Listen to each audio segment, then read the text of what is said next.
नमस्कार मित्रों, मैं आचार्य प्रमोद उपाध्याय इस कार्यक्रम में आप सभी का हार्दिक स्वागत करता हूँ। मित्रों, कार्यक्रम आरंभ करूँ उससे पूर्व आप सभी से एक निवेदन। अभी तक अगर हमारे चैनल को आपने सब्सक्राइब नहीं किया है तो कृपया चैनल को सब्सक्राइब करें, वीडियो को अधिक से अधिक लाइक और शेयर करें, बेल आइकन को दबाएं जिससे नई नई जानकारी आप तक पहुँचती रहे।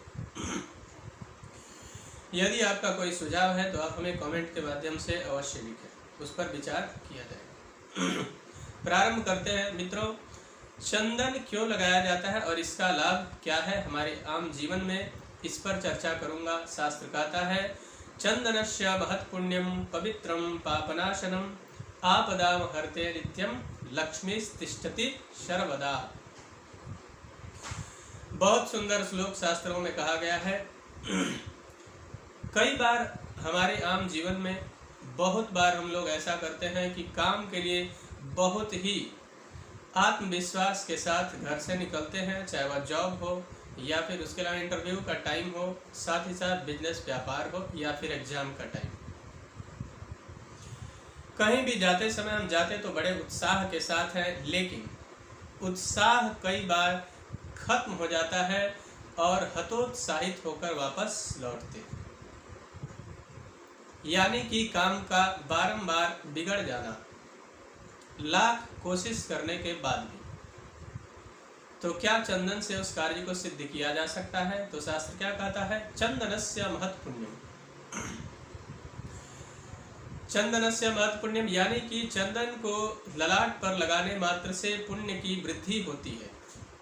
पवित्रम पापनाशनम, वह बहुत ही पवित्र होता है और समस्त पापों को नष्ट करने वाला होता है, यानी कि उसमें बहुत अपार शक्ति और क्षमता है। आपदाम हरते नित्यम कहा है, यानी कि आपत्ति और विपत्ति कोई भी यदि आपके ऊपर आने वाली है तो उस समस्त विपत्तियों का नाश करने का कार्य चंदन करता है। लक्ष्मीस्तिष्ठति सर्वदा, सदैव जहाँ कहीं भी जाते हैं आपके कार्य में सफलता ही सफलता मिलती है और उत्तम लक्ष्मी की प्राप्ति आपके जीवन में आपको सदैव होती है।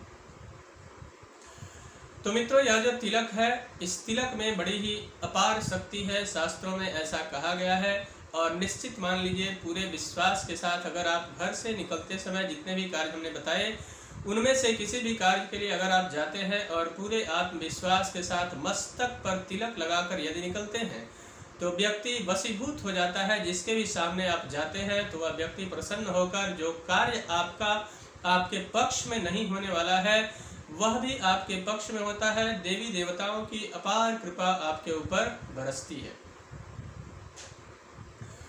मित्रों, अब चंदन लगाने का जहाँ तक प्रश्न है कि चंदन को कब तैयार किया जाए, किस तरीके का चंदन हो जिससे कि यह लाभ जो मैंने बताया वह आपके जीवन में आपको प्राप्त हो।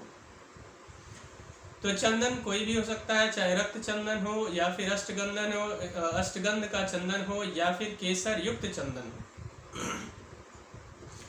ऐसे चंदन आसानी से बाजार में उपलब्ध होते हैं। उस चंदन को लेकर आइए और लेकर आने के पश्चात जब भी कोई अच्छा सा मुहूर्त आपको लगे या फिर किसी ब्राह्मण से आप पता करें इसके बारे में, वह मुहूर्त चाहे रवि पुष्य नक्षत्र हो, गुरु पुष्य नक्षत्र हो या फिर पूर्णिमा या एकादशी का दिन हो, ऐसे शुभ मुहूर्त में उस चंदन को ला करके और किसी अच्छे से पात्र यानी कि कटोरी में या फिर किसी तांबे के पात्र में उसमें जल मिश्रित करना है। और मिश्रित करने के पश्चात उसमें यह जो श्लोक मैंने बोला या डिस्क्रिप्शन में आपको मिलेगा, इस श्लोक को पूरे श्रद्धा और विश्वास के साथ भगवान नारायण को समर्पित करते हुए जल डालकर और अनामिका अंगुली से लगातार घुमाते रहें और इस मंत्र का जप करते रहे। संभव तो 108 बार करें, अगर उतना संभव ना हो तो 51 बार भी आप कर सकते हैं।